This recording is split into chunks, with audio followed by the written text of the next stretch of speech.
Colonel Grossman, thank you very much for joining me on the podcast. It's a tremendous honor to have you on. And you're, as I was mentioning to you off air, you were one of the guests that I said at the very beginning, one day I might get Colonel Grossman on the podcast, and it's amazing to have you here. Oh, it's my pleasure. And I want to tell you and all your listeners out there, I've been on 6 Minutes in 2020 and Larry King and all of those shows across the years. And they're one of the most frustrating and ineffective mediums on the planet. You get this 30-second soundbite, and that's all you got. So I commend you for going into podcast mode, especially into this critical topic, and your listeners who are out there wanting a greater depth of information. You just really have to recognize that there's a lot of negative dynamics in our civilization, but the whole podcast dynamic, bypassing the mainstream media and getting depth of information in areas where people have interest. This is a phenomenon all by itself that's worthy of acknowledgement and worthy of praise to you and your listeners. So I'm proud to be on board. Well, thank you very much. It's certainly a very privileged time in human history that someone like me can essentially have my own radio show and my own TV show on YouTube and and be able to publish my own books and all that kind of thing. It's crazy what we're capable of doing these days from our home office. It's the best of times. It's the worst of times. And I'm sure we'll get into that. Look, I'll do a proper introduction before this part. But for people that may not know much about you, can you give the 1 minute synopsis of who you are and the work you've done? Yeah, I'm a retired Army officer. As a enlisted man, went to OCS. Ended up being selected to teach at West Point. I'm not a graduate. I'm an OCS grad, but as a West Point psychology professor, I ended up writing a book that has been very well received on killing, translated to 8 languages, Marine Corps Commandant's required reading in peace studies programs in Berkeley. So how do you make Berkeley, the Marine Corps, happy? The same book. And really, when we get ready to begin, we should begin with this book as kind of a launch point for when we're discussion of violence. But and then I ended up, writing my next book, which is really the important one. On Killings, academic Google Scholar says it's been cited over 2,700 times in scholarly works, which is really pretty amazing. But far more important for those who understand violence, who are involved in violence, is my book on combat. And again, we've got a great depth of information, and it's an area that we need to talk about. But the most recent, one of my more recent books, the whole the wolf and the sheepdog thing has become viral. A lot of people heard the whole sheepdog, came out of On Combat. So we did the Sheepdog Kids book. It's about bullying. Sacrifice. It's really been a great book. And then another major book is Assassination Generation. Now, for your listeners, this is the one I recommend first and foremost, Assassination Generation. I was invited to the White House as part of the President's Roundtable after the Parkland School Massacre. I was invited to the Vice President's office in the White House just last August to brief him on media violence and my book and what's going on. And really the heart of the matter lies there with that book and what's happened to our kids, and a couple others we can talk about as far as pioneering dynamics go about. But so I've had a lot of real successful books. I hold On Killing sold over 500,000 copies worldwide. And the follow-on books in many ways more important, building upon that. I retired from the Army 23 years ago. I've been on the road 23 years, truly close to 300 nights a year for 23 years straight. I get home one, maybe 2 nights a week at conjugal visit, clean underwear, back on the road. Yeah. I tell my audiences, waiting at home for me is my bride of 44 years, my high school sweetheart. Wow. She was 15 when I proposed to her. I was 17. We are from Arkansas. That's amazing. Especially being on the road 200 days a year to sustain a 44-year marriage is incredible. Oh, it's pretty amazing. But, she's been with me for 44 years. I love her more than life itself. But I've spent truly between 200 and 300 nights a year away from her for 23 years. And we both agree the only thing more precious than my bride is our grandchildren. And we believe if we love our children, if we love our way of life, if we love our nation, we love our God, we're going to go out that door and give 100%. I'm 63 years old. I'm still in prime shape. My wife is not, but I have no reason to believe I can't keep doing this for another 20 years. And my greatest prayer is that I can keep doing it. Things are crazy bad. Things are wild. And I am the foremost law enforcement trainer in America by every possible measure. I train all of our federal agencies. I think I'm the only law enforcement officer in America post-certified in all 50 states.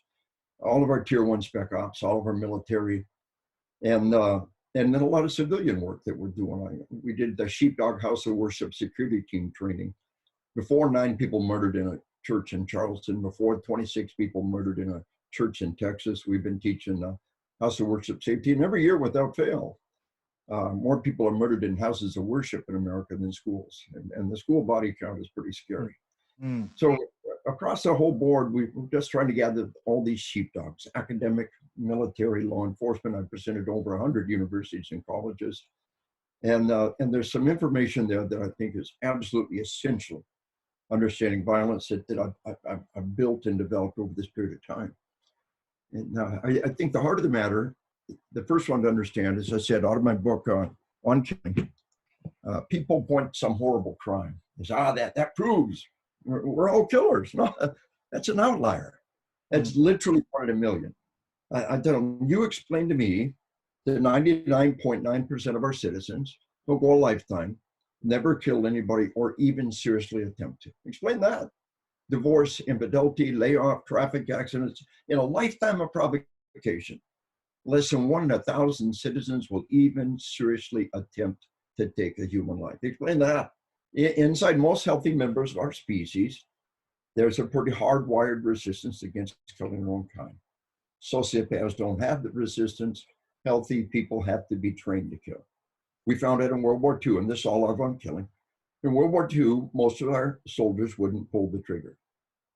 It was a training flaw. We taught them to shoot bullseyes. We have no known case any bullseyes ever attacking our troops.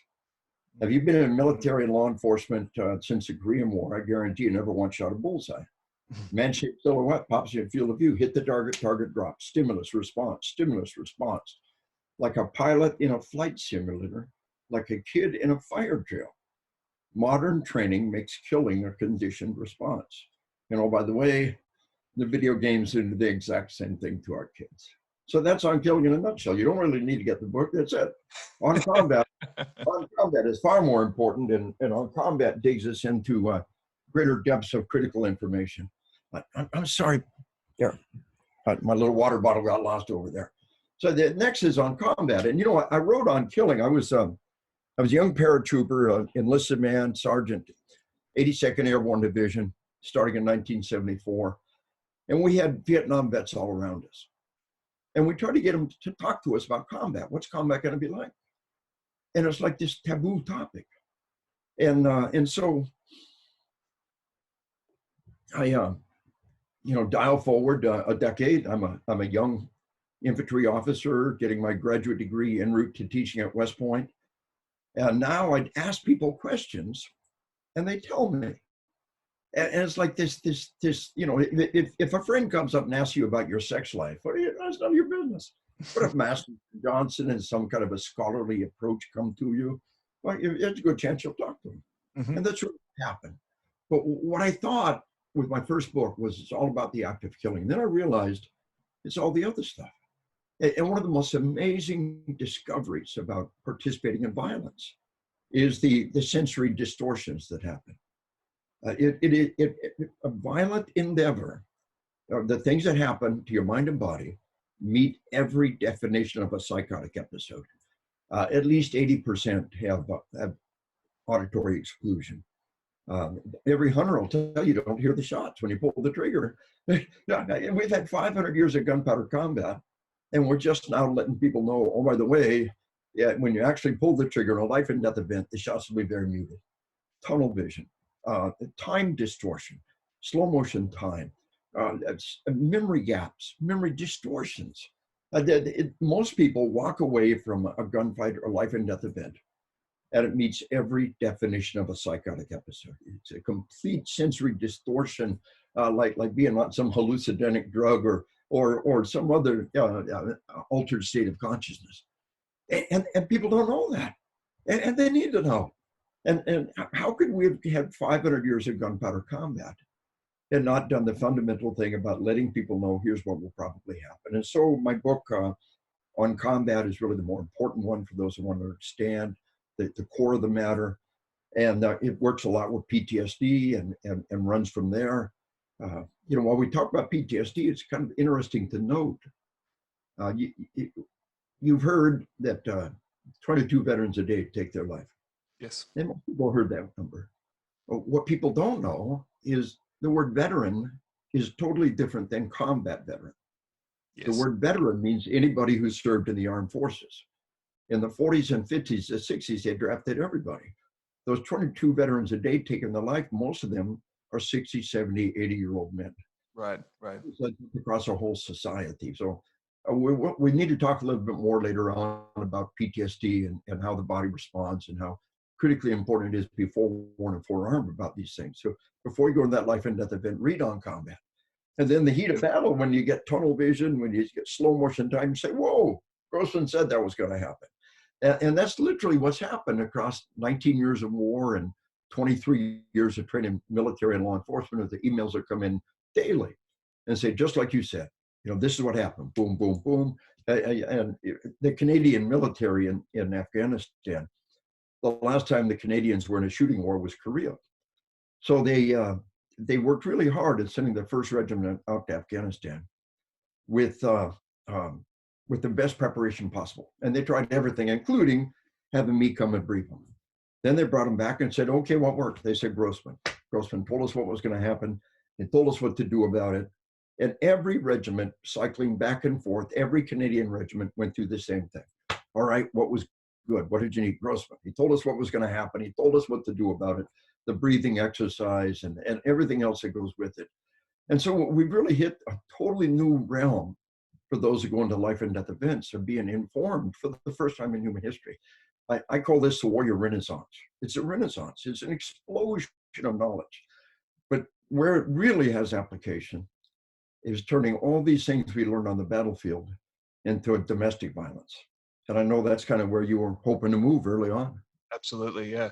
So that's a tremendous introduction to your work, and I'm often asked about most highly recommended books or the essential reading list for managing violence, and because I've had a lot of authors on the podcast, and those 2 books, especially on combat, are always in my top 5. There's really for pretty much everybody, whether they're a martial artist, whether they're law enforcement, whether they're a first responder, or whether they're just a regular person that wants to be more prepared for violence. I always mention On Combat, Gift of Fear, Can I See Your Hands, and Rory Miller's work are usually my top 5. So those are. I can't recommend those enough, and they're also I think On Combat's also on Audible as well for those who like audio books. So On Combat, On Killing, and Assassination Generation. Yeah, And really, those 3, the one that has direct application where we are today is Assassination Generation. Yeah, and the others lay a scholarly foundation. The On Combat is terribly important for those who are in a life and death event, but understanding what's happening in our society. And can we talk about that a little bit and lay a foundation? Yeah, that's actually the topic we'd like to get to for the bulk of the podcast, because I've been a big fan of your work ever since I got into this field, really, and I am intrigued by this idea of societal conditioning and where we're heading as a society. So background for me, for your knowledge, is I'm a violence management consultant, so I do a lot of training around occupational violence and largely interactions with the public. So I'm typically training lower risk people, although it's a broad spectrum, but there's a growing need for occupational violence prevention training for customer service workers, for retail workers, for government customer facing employees. So and what they're all reporting is that people are getting more aggressive, less social, more demanding, more entitled, and that's leading to higher incidence of, shall we say, lower level violence. And it's just interesting to explore why that is. And I think you're an excellent person to talk to about that. Yeah. By the way, before we leave that topic, I love teaming with people. All kinds of people that I co-present with and co-train, they take a half a day, I take a half a day, or they take a day and I take the second American Day. There's all kinds of people out there. And if the opportunity ever arose, I'd be honored to tag team with you on some presentation. And it's all about partnership, and everybody has something to bring to the table. Everybody has insight. And I just love this dynamic of being able to work with people, whatever prestige I have, that you can lend to the equation to draw people in. And it could be a great thing. Congratulations for you on pursuing what I believe is the single most important topic in our society today. And here's the foundation. Oh, thank you. Here's the foundational concept right up front. It's terribly important.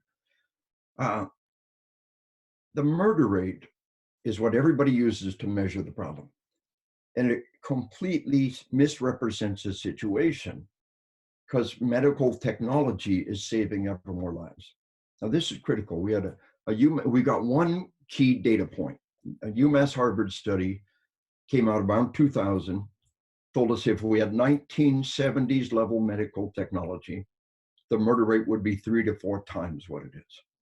And the leaps and bounds of medical technology since 2000 are astounding. One medical expert alone tells me he believes tourniquets alone may have cut the murder rate in half in just the last decade. I have an audience of 500 cops. I say, how many all carry tourniquets? Every hand goes up. How many carried tourniquets 10 years ago? No hands go up. In these stunningly violent times, among 330 million people, 500,000 cops on duty on any given day between the 3 shifts.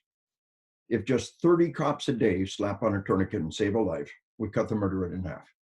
Cop slaps on a tourniquet, saves a life, boom, we prevented a murder.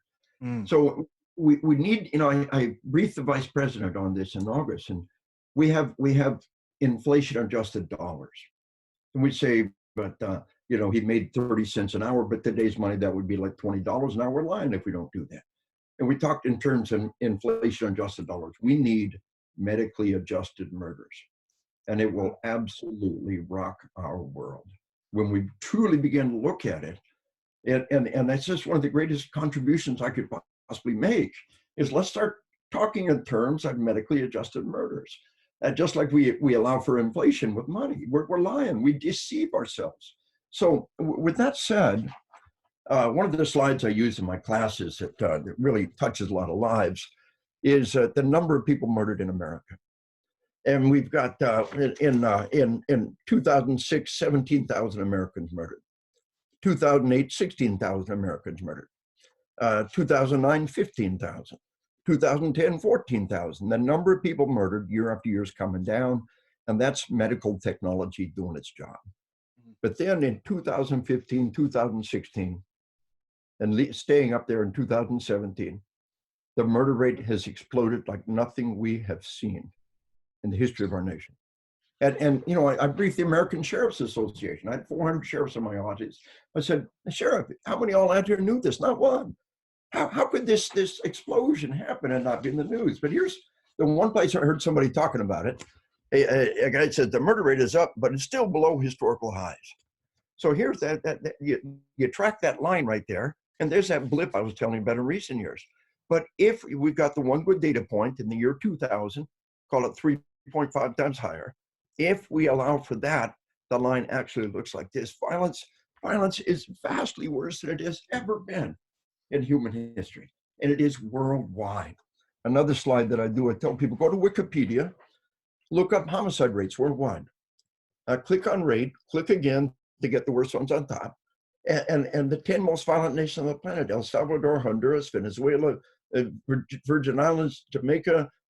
You could not pay me enough money to take my family on vacation in Jamaica. It is the 5th most violent nation on the planet. And if they say if you go to Jamaica, you stay in the resort. But Mexico, look at Mexico, will make the top 10. Mexico makes the top 20. Mexico is number 21. Iraq is number 52. I would rather take my family on vacation to Iraq than Mexico.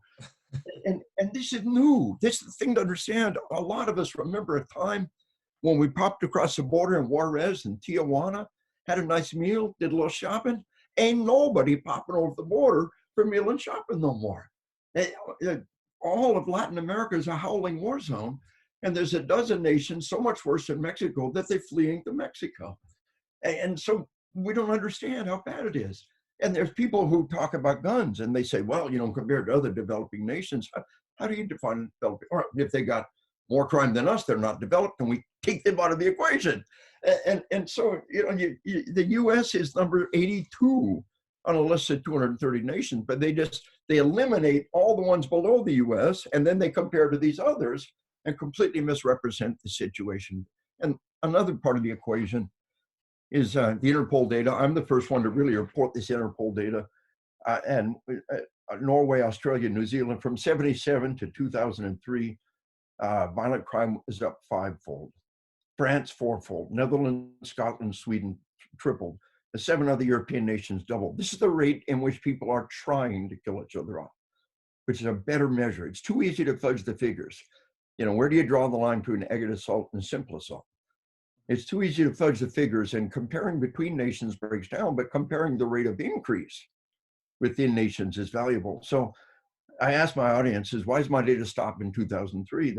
They stopped reporting the data. Basically because I was reporting it. Interpol stopped reporting the data because nations did not want people comparing between nations. So we just need to understand that worldwide, violence is at levels we never saw before, and we deceive ourselves by pointing to the murder rate as our yardstick, which horrendously misrepresents the situation. And why isn't this information getting out? Why don't we know about this stuff?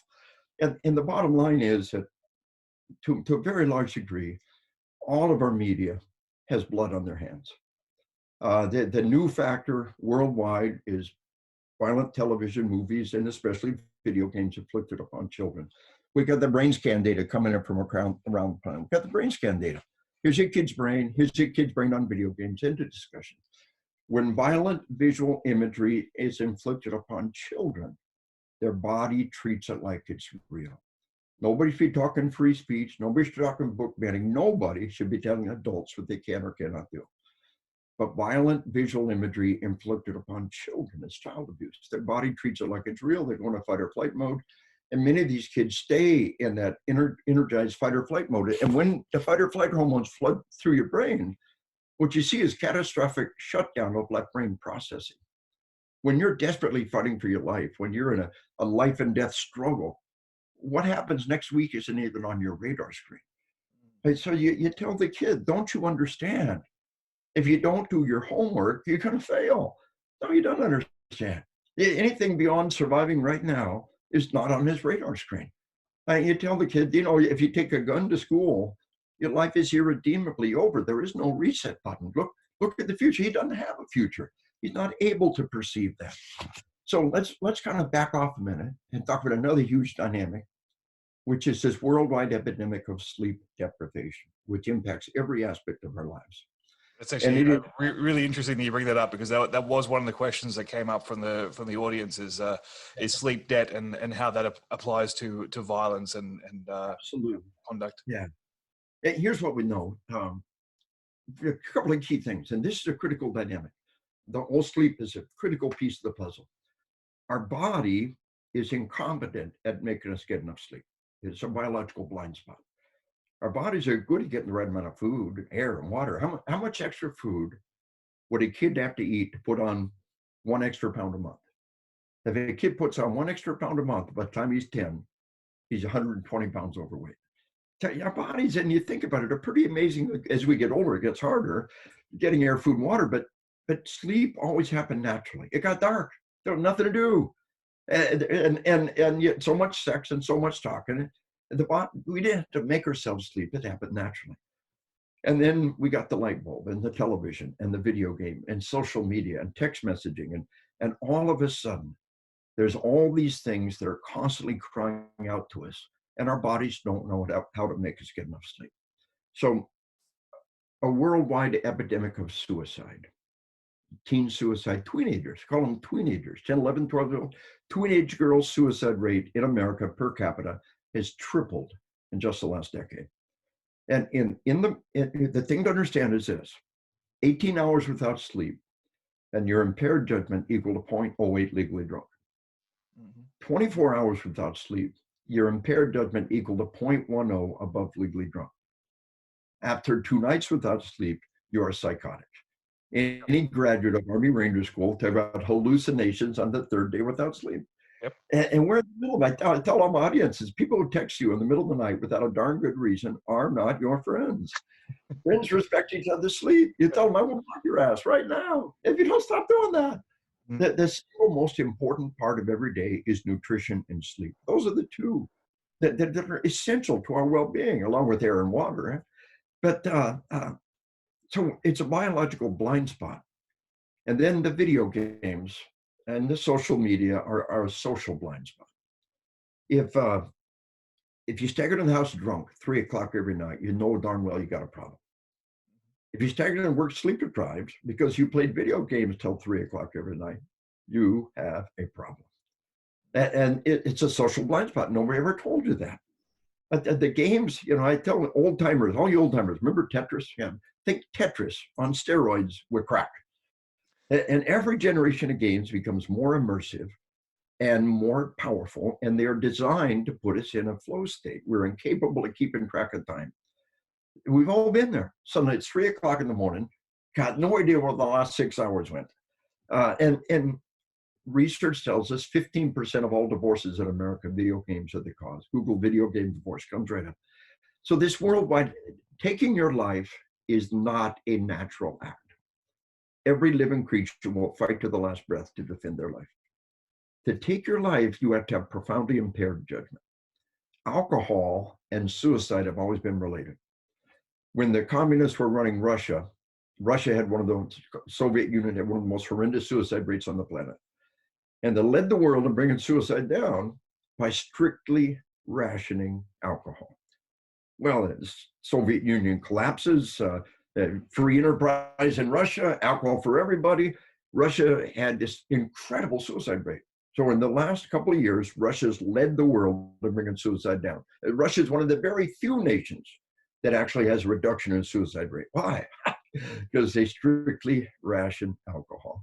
So the most pervasive form of impaired judgment is not alcohol, but sleep deprivation. You got to realize that the fundamental thing that sleep deprivation is doing to us is impaired judgment. All of your rational dynamics are breaking down. So suicide, in the US Armed Forces, we study every suicide intensely. The suicides have nothing to do with combat. A non-combat vet is likely to take life as a combat vet. But a sleep-deprived soldier can be up to 5 times more likely to take their life. Sleep deprivation is one of the greatest predictors of suicide. It is also the greatest predictor of traffic deaths. Worldwide, suicides have exploded. Worldwide, traffic deaths are back up. Decade after decade, we brought traffic deaths down, airbags, seatbelts, medical technology. Now worldwide, we see them coming back up again. There's a reason why truck drivers and airline pilots are required by law to get enough sleep. If you got a kid that's going to be behind the wheel tomorrow, the best gift you give them is a good night's sleep. And by the way, no lights. Teach your children to sleep in the dark. We're designed, they're getting bad quality sleep. They're not getting enough sleep. Teach them to sleep in the dark. No laptop in the room, no cell phone in the room. So a cop came up to me. He said, I had a good girl. He said she was an A student. She said, Dad, it's embarrassing. You don't have to take my cell phone every night. You can trust me. He said, so I trust her. I let her keep her cell phone. A little while later, she took her life. He said, my little girl took her life. He said, I never knew the hell she was living in until we looked at the text messages on her cell phone. Night after night of ceaseless, relentless, vicious bullying. And you can't just ignore this stuff. We're not wired that way. She's up all night long trying to defend herself. He said, I knew my little girl was bullied to death. What I didn't understand, she was sleep deprived and tormented to death in front of my eyes, and I let it happen. He said, I can't ignore that text message in the middle of the night. How do I pick your kids through? He said, the one thing on earth I could have done for my little girl is take her cell phone every night, let her turn off all the bad stuff in this world. So we got this worldwide epidemic, and we've got 3 things happening. An explosion of suicide, traffic deaths, and drug overdoses, especially opiates. Why opiates? Prescription opiates have always been there. Well, sleep deprivation creates chronic pain. The tendons and muscles never get a chance to fully relax. Doc, I heard all the time, you don't need a pill. You need more sleep. And one of the major side effects of sleep deprivation is chronic pain. And then these mega doses of caffeine stop us from getting the deep cycle sleep that we need. So here we are with 3 major causes of death of our children have exploded. Drug overdoses, just taking drugs is impaired judgment, especially the opiates where you got this chronic pain. Drug overdoses, traffic deaths, and suicides have exploded. And the new factor is this worldwide epidemic of sleep deprivation. All of that's irrefutable. Now, what about violence? We don't have the hard data to say sleep deprivation contributes. We got the hard data in all those other areas, irrefutable data.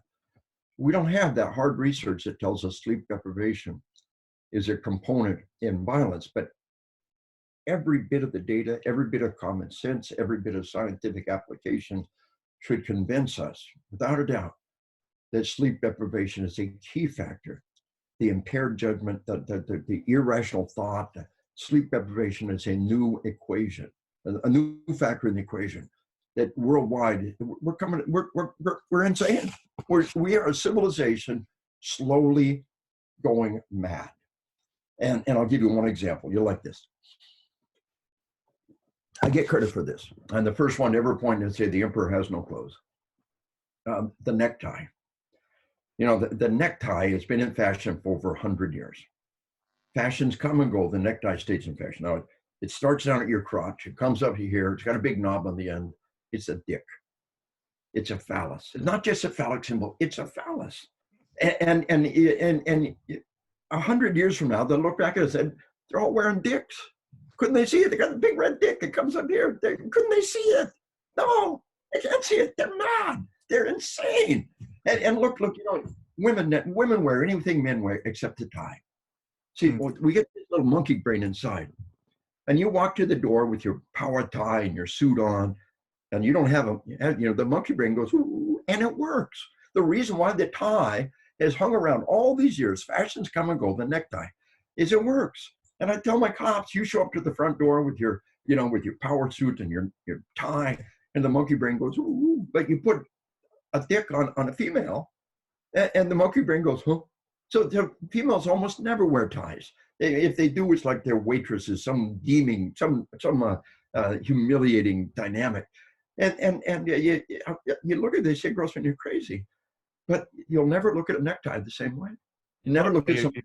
You've just ruined my tie collection for me. But I'm serious. The emperor has no clothes. Of course, what do we do when we all get together? We get a whole soiree and deboner. We wear we wear a tuxedo and we put the bow tie on. Bow tie says, "I'm not playing this game." Bow tie says, "We're cool. We're laid back. We're nonviolent. We're non-aggressive. We're going to chill out with our little penguin suit and our little bow tie on and be all suave and deboner here." And it's wild. And if everybody else is wearing a bow tie and you show up with a necktie, it's like this, whoa. So you have to understand, there are things happening all around us that we don't even see. We are insane and we're growing steadily mad. Sleep deprivation, violence inflicted upon us from our youngest days, fight or flight hormones rushing through our brain. The amazing thing is we actually got through the Cold War without destroying civilization. And now we've got more threats. And as we become more and more mad, more and more insane in every direction, we've got greater and greater threats that we need to master. And it all comes down to what is the new technology, the cell phone. Apple is never going to tell you your child shouldn't have a cell phone. Never. That anything that gets in their way, and they should never, television will never tell you your kid shouldn't watch this show. Do not let your children watch this show. It's child abuse to inflict. No, they're not going to tell you. Or the video games. They video game, and this is important. Nobody's banning video games. What we're saying is don't sell this stuff to children. And it's in my book, Assassination Generation. The state of California overwhelmingly voted to regulate children's access to violent video games. Arnold Schwarzenegger signed the bill. He said, I make violent movies. I protect my children from them. And it's even more important to protect them from these murder simulators, these violent video games. Adults can do whatever they want. But alcohol, tobacco, pornography, firearms, automobiles, drugs, there's so many things adults can do, but kids can't. And this is one of them. So the video game industry fought all the way to the Supreme Court. They said, we have a constitutional First Amendment right to sell any game to any child at any age. You cannot stop us. You cannot regulate us any way, shape, or form. It's in my book, Assassination Generation. What they don't want you to know, what they want you to forget, was what they did. And we've been around this block once before. The tobacco industry. The tobacco industry fought tooth and nail for decade after decade for one thing: to sell tobacco to children. That was the whole battle. And my dad started smoking in 1940 when he was 5 years old. Hey, kid, candy rots your teeth. It's his money. Tobacco puts hair on your chest. There are all kinds of ads saying how good tobacco is for you. If a kid wants to start smoking at age 5, good for him, because candy rots your teeth. And the day we defeated the tobacco industry, 1964, my second grade teacher told us cigarettes kill people. I went home and hid my dad's cigarettes. How many of us have done that over the years? Now, well, you convinced me it wasn't a very good idea. But when our teacher told us tobacco kills people, we became the judges and the juries and legislators. We didn't ban tobacco. We're not going to ban media violence. All we're saying is don't sell this stuff to children. And so it's all in the book. Basically what happened was that the video game industry put together a paper from 82 journalism professors, 82 media studies professors, who committed academic malfeasance. The AMA, the APA, the Surgeon General, Attorney General, every pediatric psychiatric group on the planet making definitive statements, and then 82 media studies professors who said there is no scientific evidence media violence causes violence in our society. And it's even worse than it sounds. You dig into their credentials. They had virtually none of them had any published papers in this area. It was academic malfeasance. But they conned 7 old men that never played Pong in their life into overturning the California law and creating a constitutional First Amendment right. So any game at any age. Did you know that? No, I wasn't aware. Actually, here in Australia, the video game industry is regulated the same as movies in terms of they have age restrictions on certain games, so they all are rated the same as a movie would be. But however, that's it's only it's only rated by whoever buys them. So a parent can still buy an R-rated video game.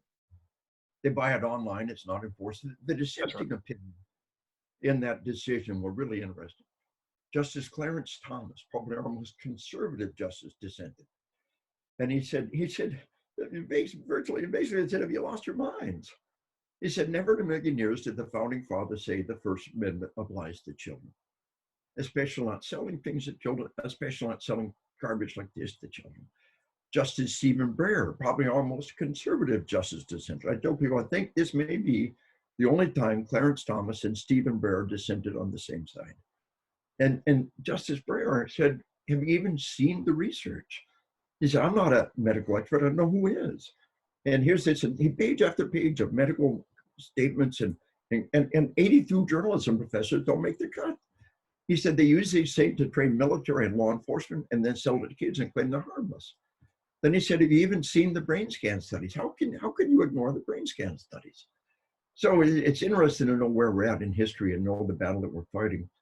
And Apple's not going to tell you don't buy a cell phone for your kid. They're not going to tell you your kid shouldn't be watching TV. The people who give us our news are deeply invested in this situation. All that's in my book, Assassination Generation.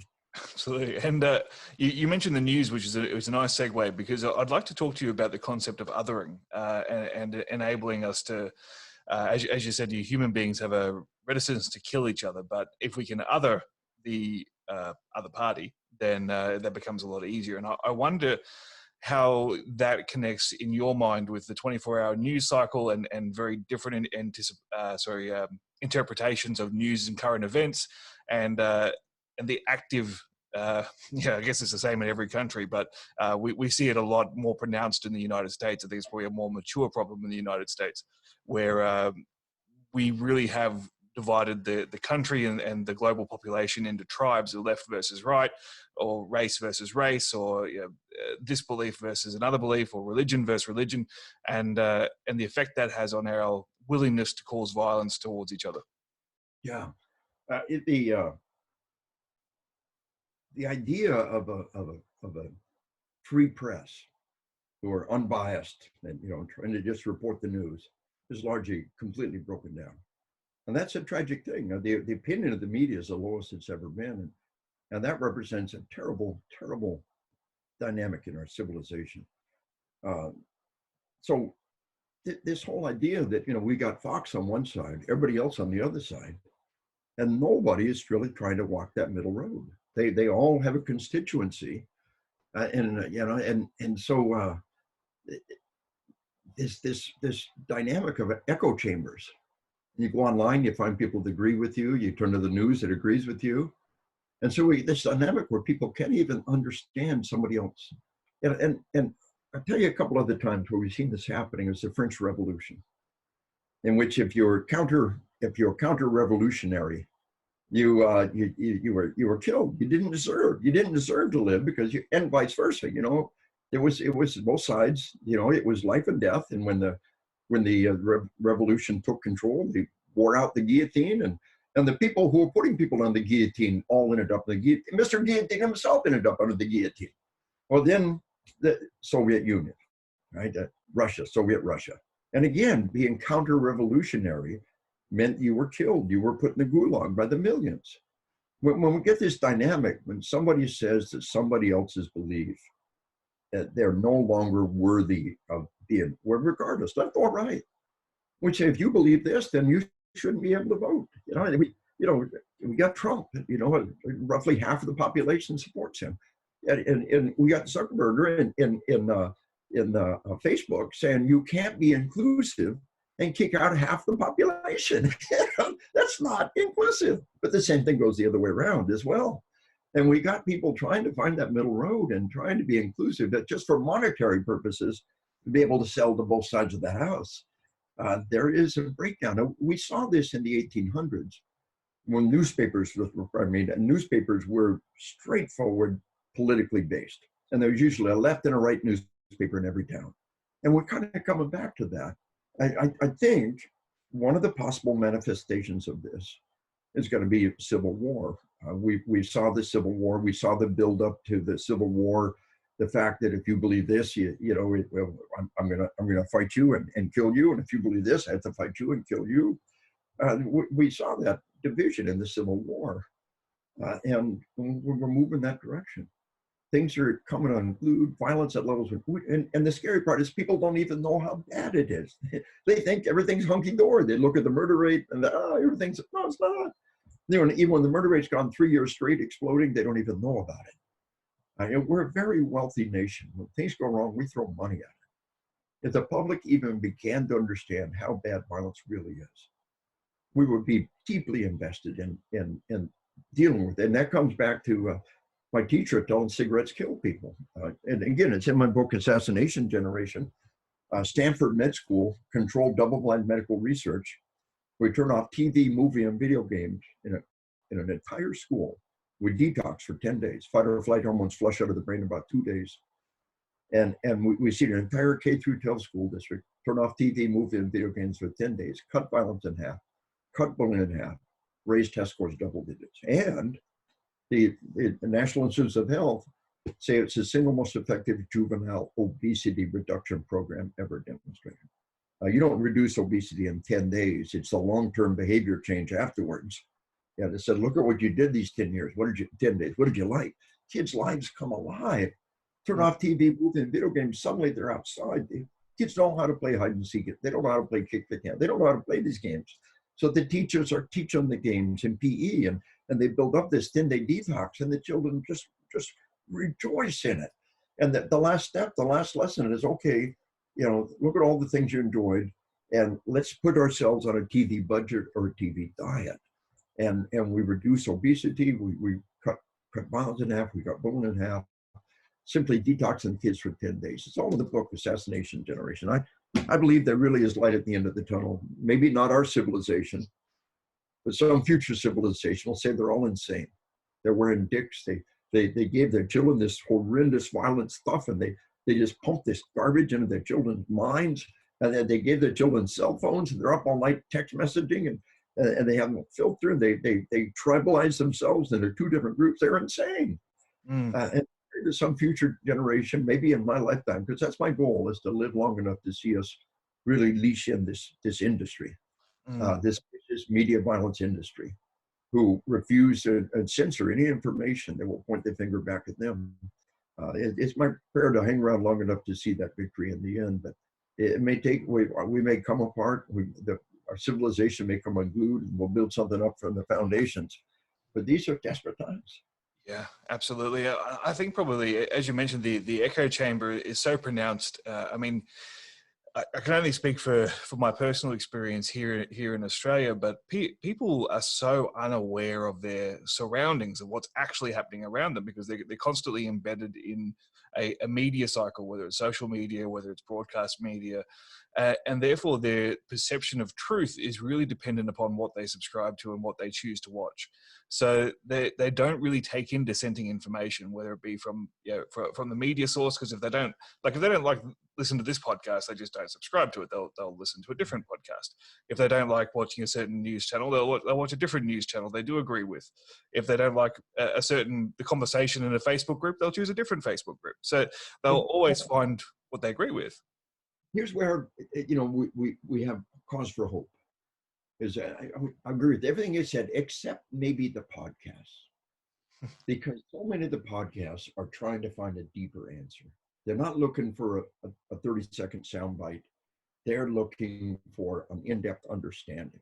And the individual who is this hyper vigilant, media inspired arousal level, they're not the ones that are going to listen to a 90-minute podcast. True. The ones that are going to sit and listen to 90 should actually, drive your car and listen to a podcast, or sit in the comfort of your home and listen to a podcast. If people are willing to do that, to my mind, actually represent a hope. This podcast on this subject may represent one of the single greatest cause for hope that we have. And the people listening to this podcast who are eager for deeper understanding. The average individual who's in this hyper-vigilant fight or flight mode, constantly shifting their focus, those aren't the people that are listening to podcasts. And I encourage you to keep up this incredible work, and I encourage all your listeners out there to keep seeking, to just take a deep breath and to seek that deeper level of knowledge, to turn away the sound bites and to look for people that will give you greater depth of knowledge. And that's really what you're doing here, Joe. And that's a neat thing. I appreciate that. That's an endorsement that I'm going to soundbite and save.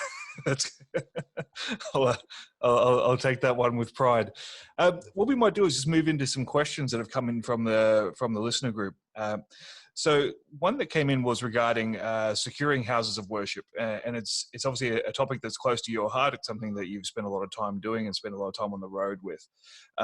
One of the interesting challenges when it comes to securing houses of worship is getting people to accept that there is a risk.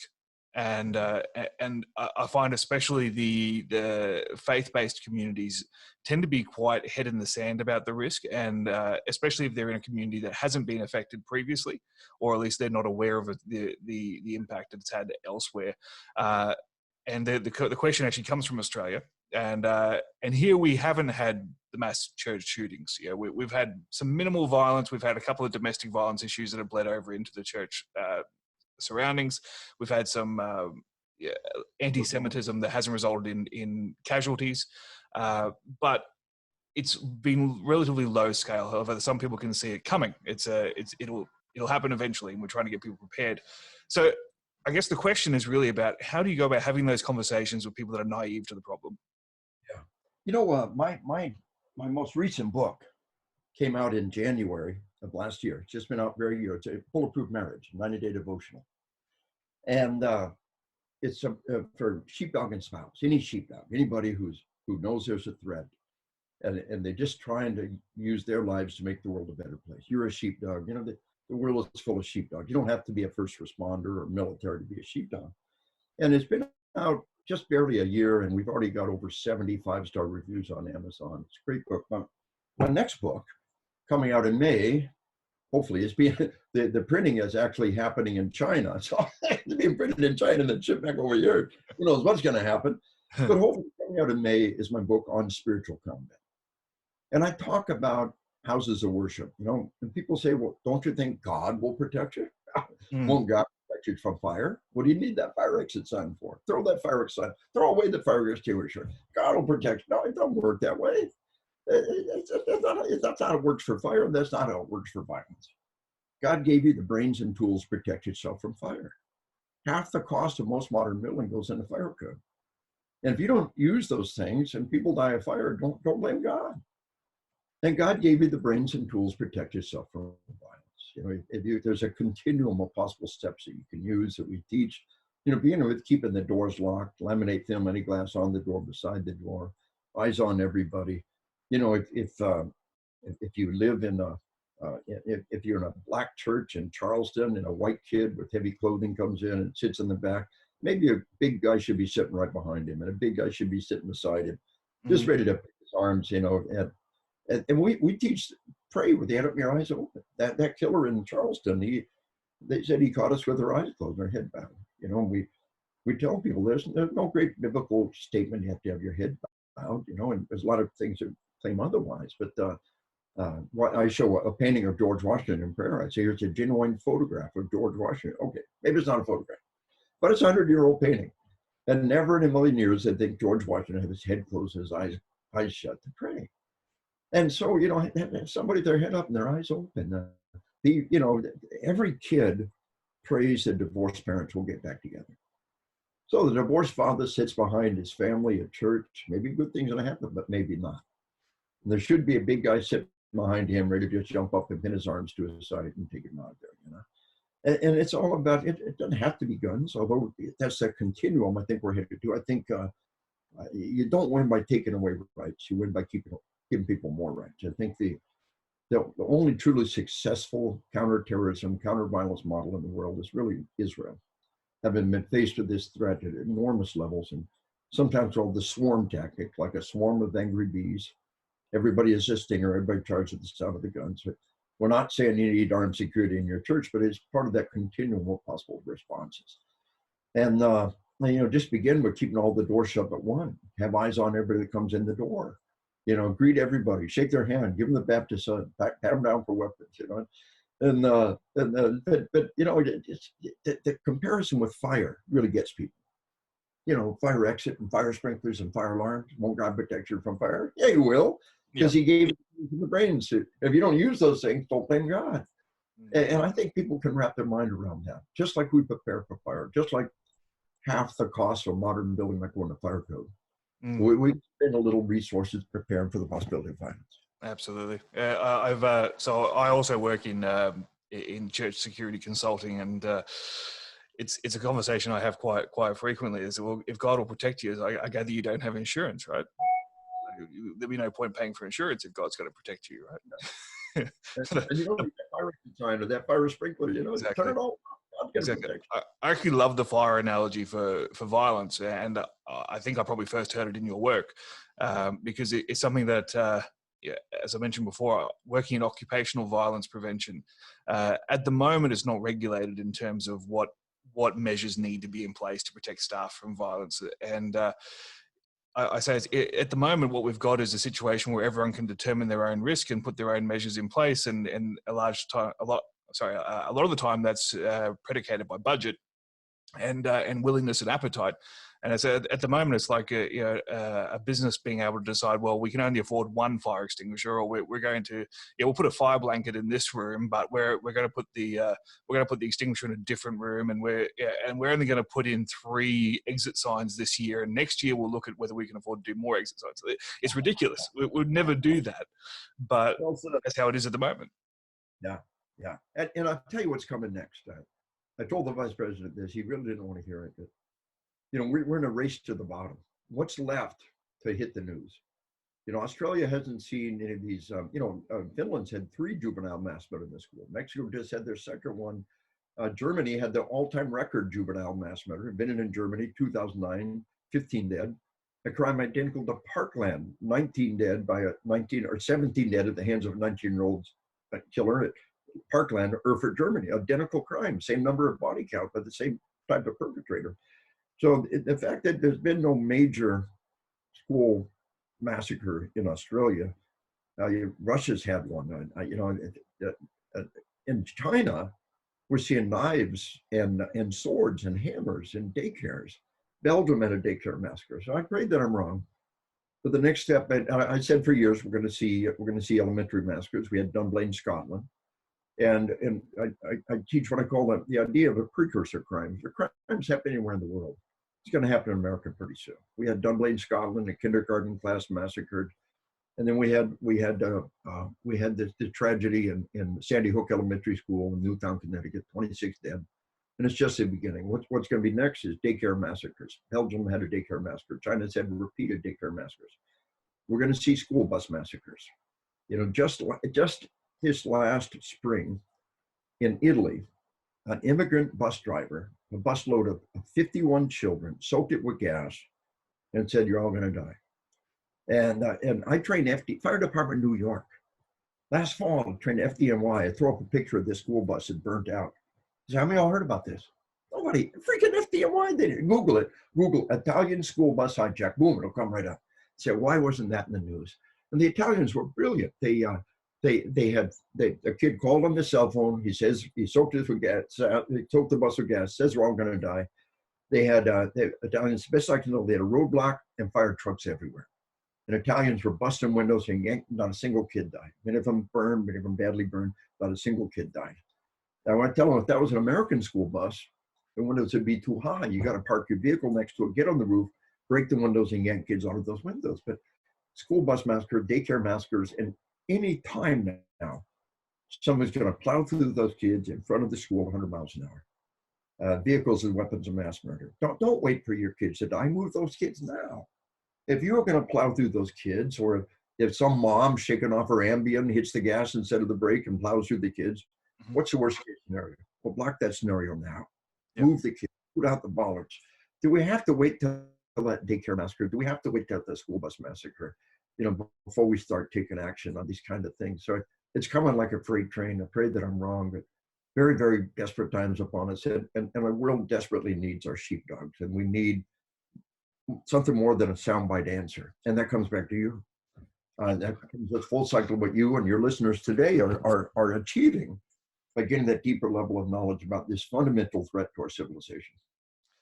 Excellent. Another question was regarding lone wolf terrorism, or the quote unquote lone wolf sole actor terrorism, and whether you think there's a broader piece to at play there, but it's not just religious, ideological, but rather disaffected people that are looking for a broader justification of what would otherwise be just just violence. Yeah. Yeah, right there, I know you are kind of very tuned into the New Zealand mosque massacre. And yes. The Prime Minister of New Zealand said, "We will never say this man's name. We will never show his face." Finally, somebody gets it. Yep. Somebody gets it. That's punishment. And they're doing these things to create fame for their cause. We saw the one in Ireland in Norway, 69 dead in youth camp in Norway. We see that guy in the news over and over again. We hear his name. We see his face, his manifesto. And that inspires others. They have that blood in their hands. So there is irrefutable doubt, irrefutable evidence that when the media shows us a picture and tells us the name of some terrible criminal, they're inspiring others to do the same.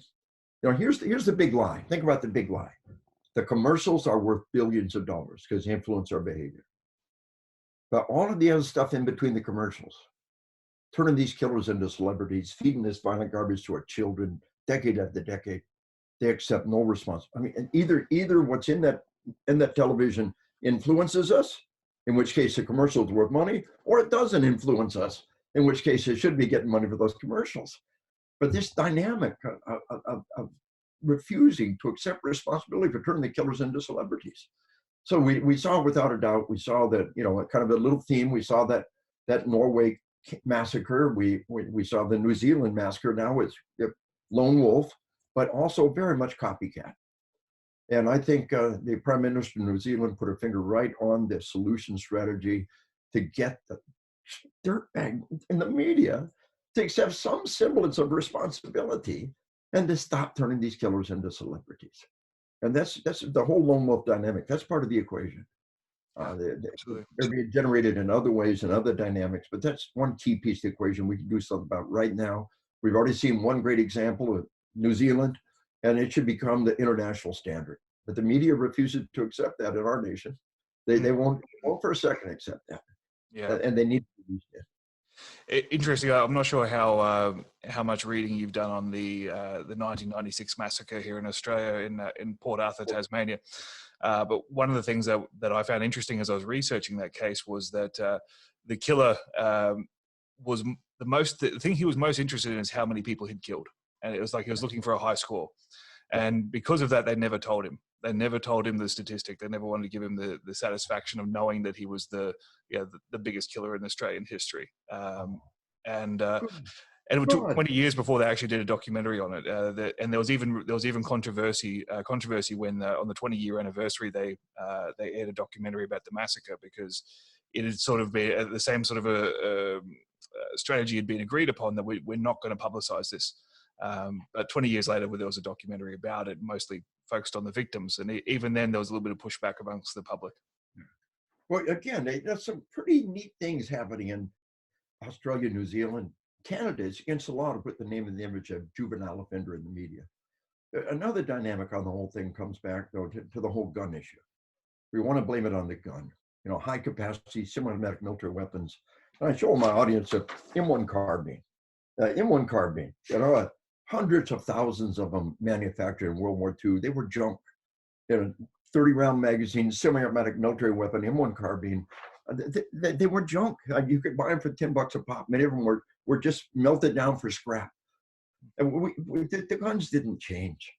The fundamental change is not in the guns. So what did change? We changed. Our children changed, and our media changed. And I'd never heard that about the Port Arthur massacre. And I thank you for using the word massacre. And I thank you for not using the word shooter.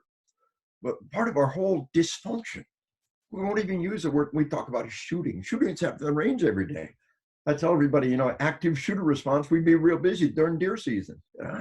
What happened to that word massacre?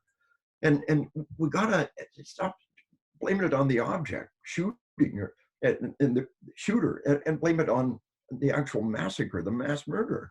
And our language guides the debate. Every time you hear that word shooting for a massacre, there's denial going on here. And we need to cut to the chase and wrap our mind around what's actually happening. Actually, you'd probably appreciate that the terminology that's used here for an active shooter is actually active armed offender. So that the emphasis is back on the offender. The fact that they're armed, I mean, part of that is just utilitarian in that we could be talking about someone with an axe or a knife or anything else, but active armed offender instead of shooter. Yeah. Last question before we finish up this portion of the interview was regarding your thoughts on less lethal force training for police and military, and the importance of officers and to some extent soldiers learning, say, unarmed or less lethal force strategies. Yeah, one of the things that's holding down the murder rate, holding down the number of dead people, is the less lethal dynamics. England has started to put tasers out and been really well received. If cops didn't have taser and pepper spray, if the only thing they carried was a gun, then a lot of situations that have been stopped without loss of life, well, if the only option is a gun, then I'm a cop in America. I carry a gun all the time. I also carry pepper spray all the time, and I carry a set of flex cuffs all the time. And you got to be prepared for continuum of responses. So the necessity to have a variety of different tools, but what that has done is it also holds down the murder rate. It holds down the number of people killed by cops. So we're applying technology and less lethal dynamics. It is a good thing. It's a major step forward to giving us a continual possible responses. And you need to wrap your mind around something terribly important. As a cop, our goal is never to kill. We're always trying to save lives. We're shooting because we sincerely believe there's immediate threat, a life, limb, or grievous bodily harm of self or others. The moment that person drops the gun, the moment that person no longer threatened, we jump on that body, we slap on a tourniquet, we apply first aid, we call for an ambulance, and that life is precious than any other life on the planet. And that's a critical part of police that we need to understand is that we're shooting because it's the only option left. And we're always trying to save lives. And the moment that person is no longer a threat, their life is precedented to life on the planet. And this available of less lethal dynamics really opens some doorways. And it's one of the other things that's happening out there, that holding down crime or holding down homicides that we're oblivious to, would actually be much, much worse without those dynamics in place. Thank you very much for that. And that will conclude the normal part of the interview. So, Colonel, if people want to book you, they want to engage with you, they want to pay for your training, they want to buy your books, where can they go to find out more and to patronize your wonderful causes? Well, the key point is killology.com, KILLOLOGY.com. Like sexology is the scholarly study of the procreative act. Killology is the scholarly study of the destructive act. I coined the word, and it was intentionally kind of provocative, but it really says it for us. It says what we're doing. My books are listed there, and links to other important places there. Killology.com. Excellent. Thank you very much for your time. And for our Patreon subscribers, head over on and you'll get the bonus round with Colonel Grossman in just a minute.